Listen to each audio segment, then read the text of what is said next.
As dramatic as the surprise unveiling of a second-generation Tesla Roadster was last week, the world does not need yet another electric supercar. What it does need is an alternative for the two-thirds of freight activity that is carried out by pollution and carbon dioxide belching diesel trucks. Which is why the Tesla Semi is potentially far more important. According to the International Energy Authority, trucks burn about half of the diesel consumed worldwide every year and have accounted for about 80% of the increase in diesel demand since 2000.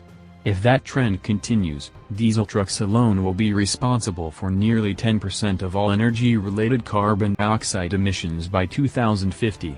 If Elon Musk has his way, the Tesla Semi will change all that. Not only will the world's first battery-electric Class 8 truck have a range of up to 500 miles, it will benefit from a network of solar-powered megachargers that allow it to run, eventually, on pure sunlight.